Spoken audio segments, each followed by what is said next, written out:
Hey, all, Brian here. So I'm going to read chapter 5 of Warrior Priest of Dmon-li, book 3 of the Morcyth Saga. Quick recap.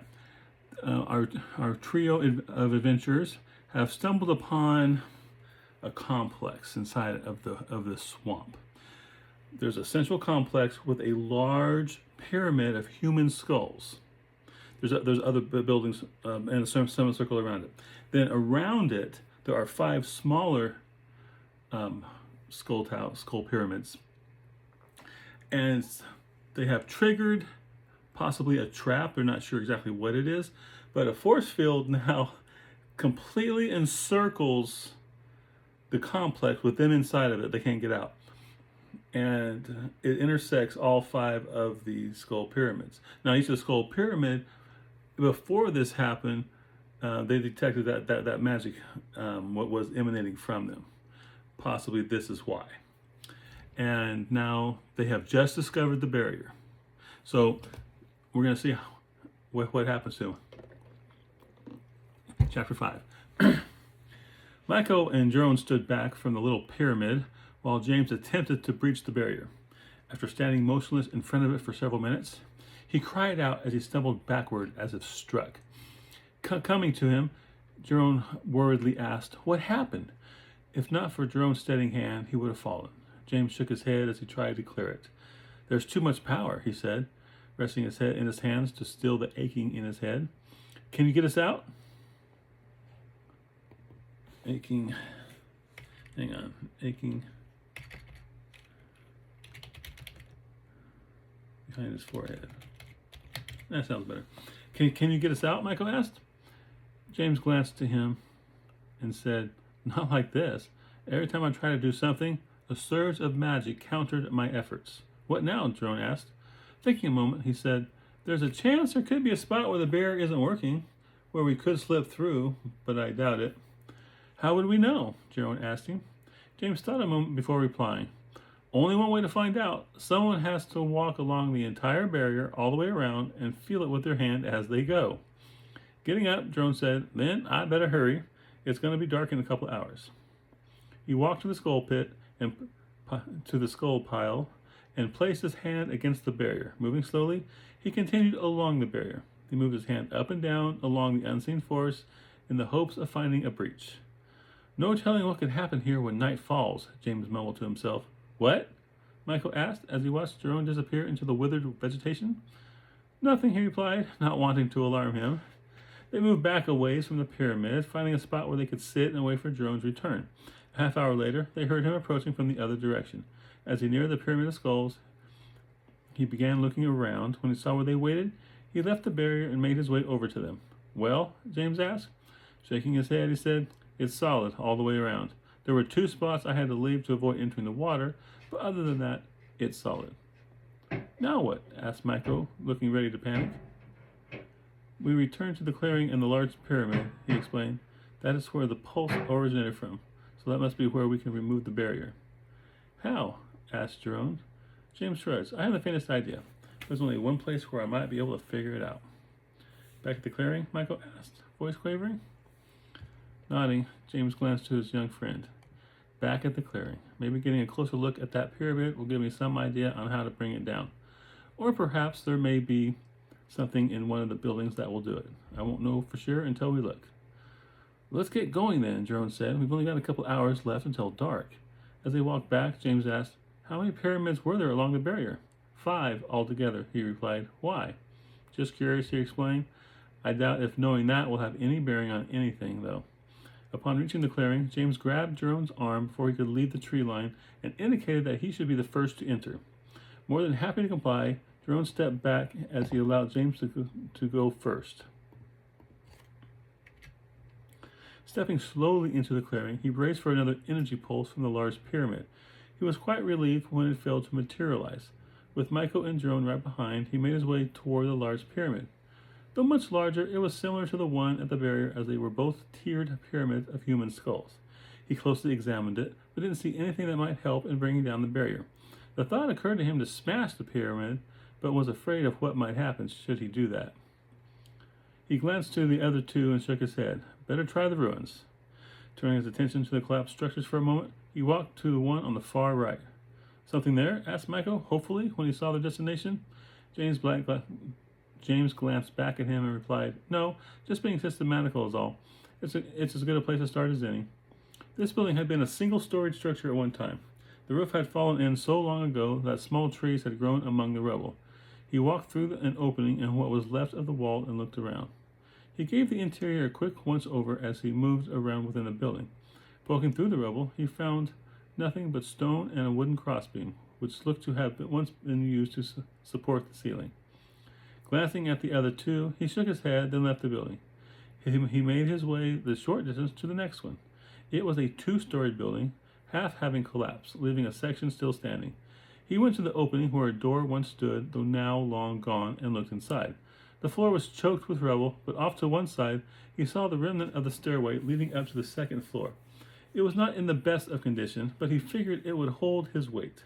Making his way through the room over to the steps, he climbed to the second floor. Two small sections of the stairs were missing, and he had to stretch across them in order to continue. When he reached the top, he came to a hallway. The entire right side had fallen away, leaving only a 1.5 foot open, or a 1.5 foot span still attached to the left wall. A room laid farther down, and the only way to get there was by walking upon the broken section that remained, the broken remaining section of the hallway. That's up there. Remaining section of the hallway. No matter how many times I do this, I still find something wrong. He looked down to see Jiron and Miko looking up at him. Be careful, Miko hollered. Waving back in response, he stepped out gingerly upon the narrow section of hallway still usable. Cautiously setting his weight upon it, the board creaked, but he found that it would hold up under his weight. One step at a time, he slowly made his way across. He began to think that maybe he shouldn't be doing this, what with his leg and the shape it's in and all, but he was only a dozen feet away from where the collapsed section ended and the hallway once more continued whole. Taking it slow, he made it to the other side. Pausing a moment, he glanced briefly down to the others waiting below. Michael gave him a smile and a thumbs up. Turning his attention back to the hallway, he quickly moved down to the only room left intact on the second floor. He reached the hallway and entered. Over upon one wall was a large bronze plaque. Crossing to where it hung on the wall, he realized that it was engraved with a picture of the 5 small pyramids along the outer perimeter and the larger one with the buildings next to it. There were lines coming from the smaller ones leading directly to the larger one in the courtyard outside. To his technological thinking, he's thinking it must be a power grid of some kind. He looked around further, but didn't find anything else of interest. Casting another glance at the bronze plaque, he left the room and came back to the broken section of hallway. This time he stepped out upon the broken section with more. He stepped out upon it with more confidence. When he was almost across, a section of the floor cracked and dropped away beneath him. Crying out as he fell, he reached out and managed to catch hold of the section of the broken floor. Hanging there, he held on tight to keep his hands from slipping and plummeting to the floor below. Hang on, he heard Jiron yell. The knifer bolted up the stairs, easily jumping the missing sections. Coming to where James hung precariously, Jiron knelt and held out his hand. Take it, he said as he stretched his hand outward. Afraid to lose his grip with the other hand, James shook his head and said, I can't. Yes, you can, Jiron assured him as he tried to stretch his hand even farther toward him. James let go and reached for Jiron's hand, but in doing so, caused his other hand to slip. With a cry, he plummeted 10 feet to the rubble below. Landing awkwardly on the broken stone, his side was punctured by a sharp rock and severely cut a gash in his side. Crying out with pain, he grabbed the wound as he tried to stop the bleeding from flowing. Jiron rushed down to his side, but Michael was the first to reach him. James, he exclaimed when he saw the blood oozing from under the hand that clenched the side. Not knowing what to do, Michael stood there in indecision. He lay there, holding his side as best he could until Jiron approached. Looking to him, he said, I knew I couldn't hold on with one hand. Sorry, Jiron said as he knelt down next to him. Let me look at it. Lifting his shirt, he saw scrapes going from just under the armpit to his waist. One cut looked to be deeper than the rest and oozed blood. Putting the shirt back down, he said, I don't think you're going to bleed to death, but it will hurt for a while. Feels that way, James said as he put his hand back on the wound, continuing to apply pressure. Did you find anything? Asked Michael. There was a bronze plaque, he said, gesturing to the room. Grimacing from the pain, he gingerly put his arm back down. On it was a diagram showing the 5 pyramids and how they were linked to the main one outside. And? Jiron asked, urging him to continue. And there may be another plaque. Hopefully that may tell us something else. You're in no shape to be searching for some plaque that may not even exist, Michael said. No, Jiron agreed, but I am. Getting up, he looked at James and asked, just what am I looking for? Stretching, James said, I don't know, but you'll probably know it when you find it. All right, he said. Then to Michael, stay here and keep an eye on him until I get back. When he saw him nod, he turned and hurried from the room. Help me up, will you? James reached a hand to Michael, who grabbed his arm and pulled him and helped him rise. Grimacing with pain as his side was stretched and pulled with the effort to stand, he finally got to his feet. Then, as he stood there, he had Michael retrieve his walking stick. He took the stick and carefully moved through the rebel-choked room toward the doorway. Let's wait outside, he said. Michael helped him along, and once they left the building, found a rock, a fallen stone to sit upon. They were not waiting long before Jiron returned in a hurry. The look on his face indicated he may have found something. You found it? James asked. I think so, he replied. In a building over there. He pointed back the way he came. I found a bronze plaque similar to the one you described. What was on it? I couldn't really make it out, he explained. There were lots of lines and boxes. I'm not sure just what it was trying to show. Leaning heavily upon the staff, James got up off the stone. You better take me there. Is it on the ground floor? Michael asked, worried about James having to again climb unstable stairs. Nodding, he said, yes, it is. Good. Lending James a hand, Michael helped him as they followed Jiron to the plaque. The building wherein it was located looked to have been but a single-floored structure and still to be in fairly decent shape. Jiron led them up 3 steps to the entrance where they passed through the doorway. It's over here, he said, as he took them through another doorway into an adjacent room. When James entered, he immediately saw what Jiron was trying to describe. Having designed many dungeons for his role-playing games, he instantly recognized what he was saying. It was a layered map of different levels. This is showing the layout of an underground complex, he explained as he stepped closer to the plaque. Here, James said, pointing to a set of squiggly lines, this looks like it could be steps leading down. Does it show what's down there? Jiron asked. Shaking his head, Jiron said, no, this is just a map of the layout, nothing more. He turned his head to look at Jiron. We're going to need to get in there. How? He asked. I found no entrance to a lower level during my search. James said as he turned back to study the plaque. He pointed to a section. This looks to be the entrance. He then pointed to a pyramid-shaped symbol. And I bet this is the main pyramid over there in the courtyard. He studied it some more as Jiron and Michael watched. Suddenly, he turned to Jiron and asked, did you find what looked like an empty pool or possibly a fountain while you were searching? Yeah, he said. It's over there a ways, he explained as he pointed in that direction. That is the entrance, he stated. Are you sure? He asked. How can you tell? Practically 100%, James replied. Here, look, he said as he pointed to a circular formation near where he said the entrance was. I see, Jiron said, still not convinced. James turned from the plaque and said, show me where it is. With Michael helping James, Jiron led them out of the building and over to the dried-up pool. The outer edge of the pool stood 2 feet high and about 6 inches thick. The interior was bare, just plain stone for the bottom. James slowly walked around the pool as he examined it. Here, look, he said as he pointed out 5 triangles that were evenly spaced along the top of the outer edge. I bet anything that these represent the 5 small pyramids. Excited, Michael cried out, and look in the center. That must be the main one. They looked to where he pointed. And sure enough, there was a barely discernible pyramid etched into the center of the pool's bottom that's proportionally larger to the ones on the outer wall of the pool as the main pyramid was to the ones on the perimeter. Well, what do we do now? Jiron asked. Not sure, he replied.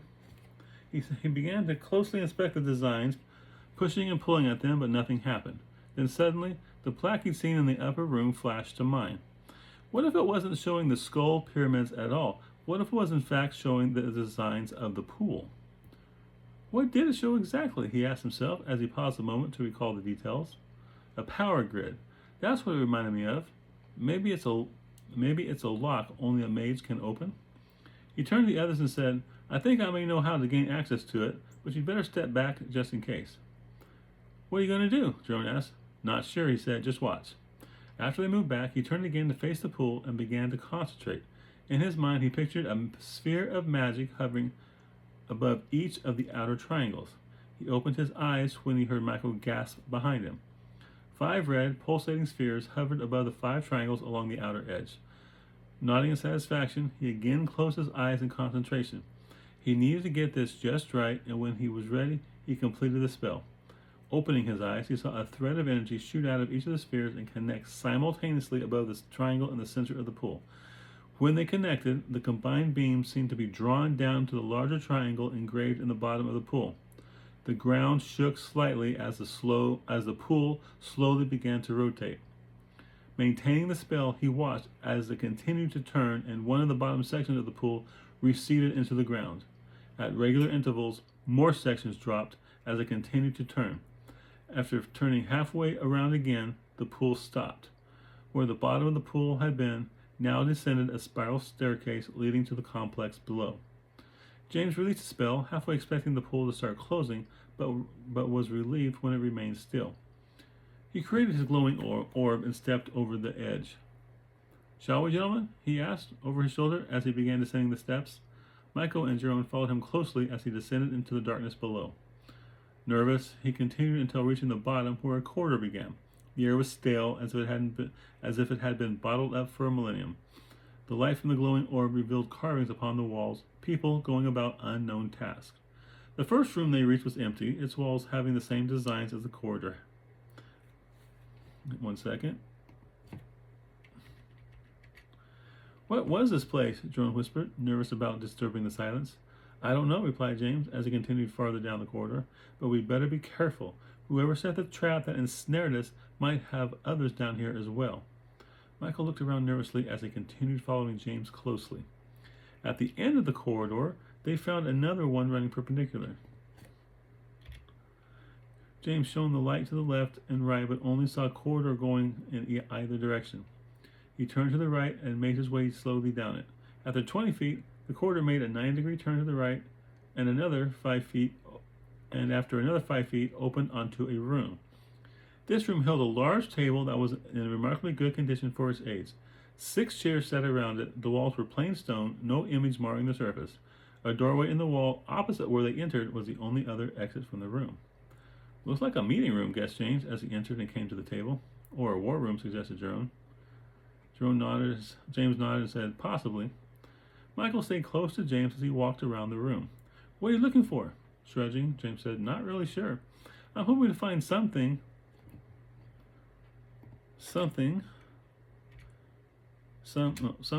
or some way to turn off the barrier so we can get out of here.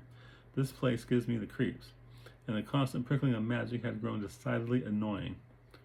What's in that other room? Michael asked, indicating the doorway they hadn't gone through yet. Let's see, he said, as he moved in that direction. A solid wooden door stood open, and they passed through into another room, this one having shelves of books upon them. When James touched one, it crumbled into dust. Must have been here a long time, Jiron said when he saw the book crumble. Perhaps, James said, or it could be the result of being exposed to magic for an extended period. He turned to Jiron. I'm not sure. Now, when I wrote that, I'm almost positive I had the original H.G. Wells Time Machine movie. Remember when after he meets the Eloi, right, and Weena takes him to that place with the rings and the books, and he touches the book and it crumbles, and then he goes bam and smashes through all the books. That's kind of what I'm thinking here. Okay, non-related to the book. That scene in the movie always bugged me. This guy treasured knowledge, treasured books. If he knew that one crumbled, he would have taken extreme care with the rest of them. I mean, extreme care. He wouldn't have touched them until he was ready to carefully go through them. That's my thought. I don't, when he went like that and they all turned to dust, yes, it was great for the movie, but I do not think his character would have done that. If you think I'm wrong, let me know in the comments. All right, sorry for my tangent. My girlfriend says I go on way too many of them. Anyway, back to the story. Not finding anything of use there, They returned past the boardroom and hurried along the hallway until they returned to the intersecting corridors. Continuing straight this time, they followed this new one. 40 feet down, they came to a door on the left while the corridor continued past. James tried the door, but it didn't open. He turned to Jiron and said, "Locked." Moving out of the way, he watched as Jiron inspected the lock. Pulling out a knife, he stuck the point within and began manipulating the locking mechanism. Suddenly, a click was heard and he swung the door open. On the other side was a flight of stairs leading down. He started to move down them when James stopped him. Let's continue the search of this floor first before we continue down. I think that's just part of my OCD. I like finishing one thing before I go to the next thing. Plus, whenever I was playing Dungeons & Dragons, if there was a way down and I went down it and I hadn't searched the entire level above, there was always something you forgot that you missed that screwed you up when you were down below because you didn't have it. So, and James is that way too. Knowing James to be the expert in this regard, he nodded as he followed him down the corridor. Another 15 feet, and the corridor turned to the right, and the prickling sensation began to grow. James slowed his speed as he moved cautiously closer. "What?" James glanced to Miko. "I feel magic ahead." "Bad?" Miko asked fearfully. Shrugging, he replied, "Don't know." A little farther, and the corridor again turned to the right where it ended after another 10 feet. It opened upon another room. As they moved closer to the room, the prickling became more intense, like ants crawling over his skin in spiky shoes. When the light from the orb illuminated the interior, they saw another of the pyramids of skulls, similar in size to the ones on the perimeter. James caught his breath, for he could almost see the magic moving upwards from this pyramid. "I think we're under the main pyramid of skulls that was in the courtyard." "What makes you think that?" Jiron asked. James stepped into the room and said, "I can feel, almost see, the magic flowing upwards from here. It would just make sense for the magic to be going up to the other one." He turned back and added, "My guess would be that this is the source of the magic keeping the barrier in place." "This pyramid here?" asked Miko. Shaking his head, he said, "Probably something farther down, I would imagine. Though, who knows?"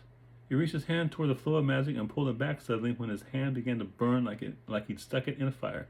"Damn!" he cursed. "What?" asked Miko excitedly. "That burned," he said as he looked at his hand but didn't see anything out of the ordinary. "Let's go back to those stairs leading down," Jiron said. Nodding, James turned and followed him back. Once at the stairs, he again took the lead as they proceeded down to the next level. At the bottom, a corridor ran to the right and left. Pointing down the right, he said, "My guess would be another pyramid like the one we just saw lies down there." Turning right, he followed the corridor a short ways until it turned right and then another 30 feet right again. Sure enough, they came to a room containing another pyramid. So it's like big pyramid on top, smaller pyramid, smaller pyramid. "Why would they have another one here?" Jiron asked. "Maybe they help a flow of magic from a source below. Won't be able to fully understand it until we get there." As they turned to head back down the corridor, Miko asked, "Do you think it's dark outside yet?" "If it isn't, it's not far off," guessed Jiron. Following the corridor, they returned to where the stairs went back up and then continued on down the corridor in the opposite direction. Not very far, they came to a junction of corridors, and James turned to follow the left one. 20 feet brought them to another room, this one larger than any so far. The room looked to have been a barracks of some sort. 6 beds were lined up in 2 rows of 3.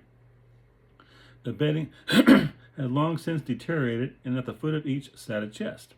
As Jiron went over to the chest, James said, "Be careful, they may be trapped." "I realize that," he replied. Okay, pause for a moment. If this was a complex, like a barracks complex, if that was in fact a barracks, what foot soldier would have a trap chest, right? But I was in the zone when I was writing this thought, so I wrote what I said.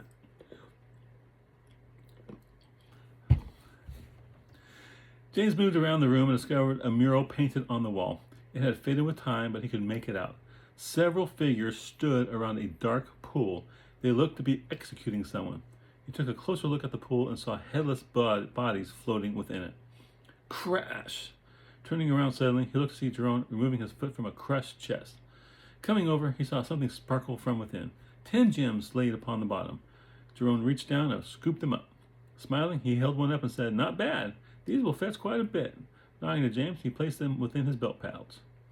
Seeing the treasure that Jiron found, Michael went and smashed open one too, and was disappointed when he found his to be empty. I thought we were going to be careful, reminded James as he stood next to Jiron. Couldn't get it open, he explained.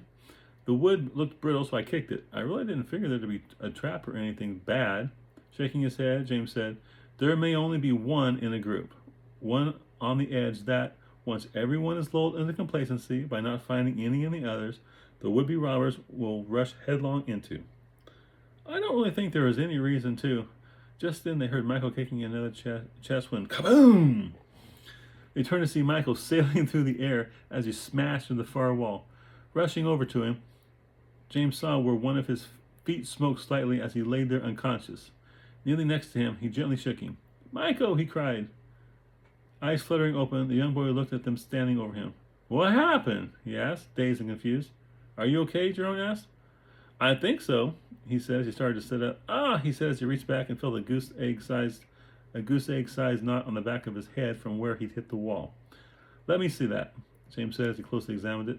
It doesn't look too bad. There isn't any bleeding. Moving back to in front of Michael, he said, it'll probably hurt for a while. Turning to Jiron, James was about ready to say something when Jiron said, Okay, I understand now, meaning the trap.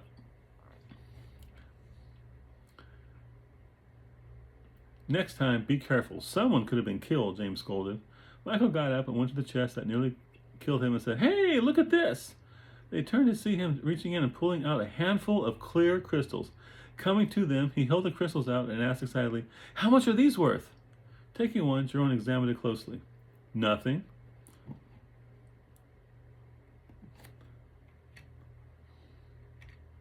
They're just common crystals. As Michael's excited smile began to fade, he added, You could probably get something for them at a market, but they are really not very spectacular. Okay, pause for again. When I started writing this, I wasn't thinking about the power grid thing.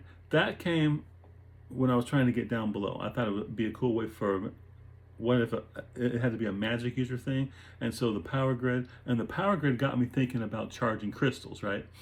And so James hasn't yet found, or hasn't yet thought about it yet, and hasn't even considered that would be a possibility.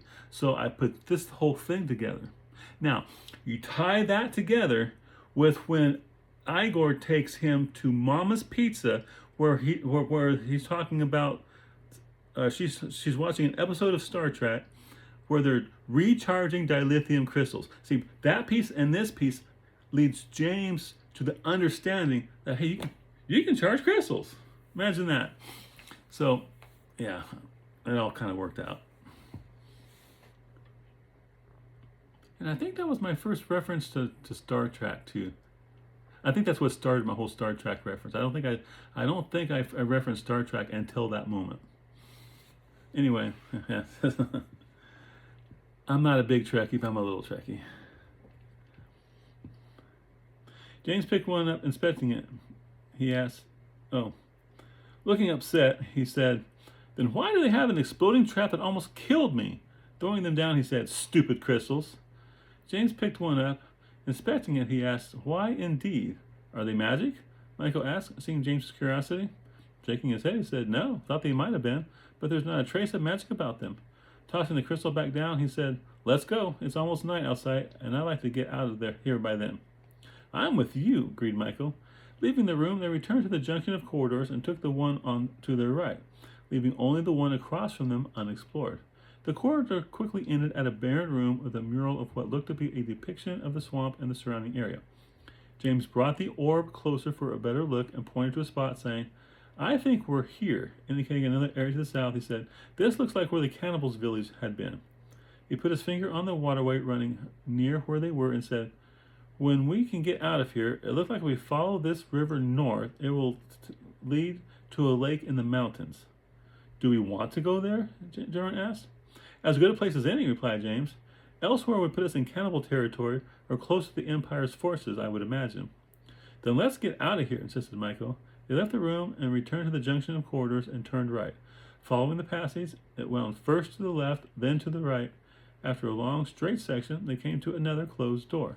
Jiron worked at the lock and soon had it open. Within were shelves and shelves of crystals of varying sizes. All were the common crystals that Michael had almost been killed over. What would they want with these? James asked as he picked one up. It was 3 inches long, 1 inch wide, and well crafted. He put it in his belt pouch to examine later. Further examination of the room revealed nothing of interest. James stood with a confused look on his face. What's wrong? Asked Jerome. I thought for sure that there would be another level beneath this one, he said. Maybe there is, said Michael. Could there be a secret door, like the other ones we found? Nodding, he said, You're right. I don't know where my mind is. Suddenly, a bubble formed in front of him and floated out of the room. They followed it as the bubble moved down the corridor. Upon reaching the corridor junction, it floated to the left, back toward the stairs to the upper level. 10 feet before reaching the stairs, it stopped and hovered by a section of wall on their right. This is it, announced James as the bubble disappeared. Where? Asked Jerome. I don't see anything. Laughing at him, James said, That's the whole point of a secret door. Smiling, Jerome replied, Right, sorry. Turning back to the wall, he examined it but wasn't able to ascertain how to open it. There were no indentations, no markings, nothing that would indicate a way for it to be opened. Pausing to consider the situation, he paced back and forth, and then an idea hit him. Turning back down the corridor, he shuffled along and turned left back at the junction. The others followed. Entering the room with the beds and chests, he went to the mural on the wall. He ran his fingers over it and smiled when he found the groove. Using both hands, he pushed upon the dark pool, and it sank a 1/4 inch into the wall. Jerome, he said, take the orb and run back to see if anything happened. Continuing to press upon the pool, he waited while Jerome ran back to where the bubble had indicated a secret door. A doorway is open, they heard him holler. Releasing the dark pool, James turned and made his way through the dark to where Jerome waited by the opened secret door. Even before reaching it, the stench coming from the opening hit him like a hammer. Gah, said Michael, what's down there? All James could do was shrug as he took the orphan drone and began to descend to the next level. All right, well, another level's down, right? I love dungeon delving. I always that was like the best part. Either running a campaign or trying to figure out what the DM was up to. Anyway, so James has begun his journey on researching crystals, and we'll see what happens. So, yeah.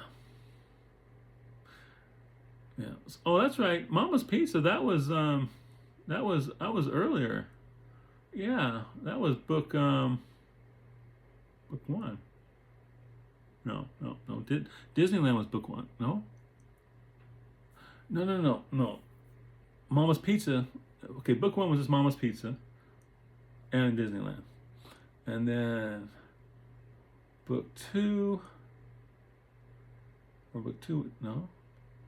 Book 2 was Disneyland. No, book 2 was Mama's Pizza. Was the first Mama's Pizza. He picked it up in the truck. I think shortly after. It was either shortly after or right before Cassie died, and then took him down there. So I think Mama's Pizza. Did she talk about that other thing, crystals? Then, because if she did, then I already had that idea. Then, oh well.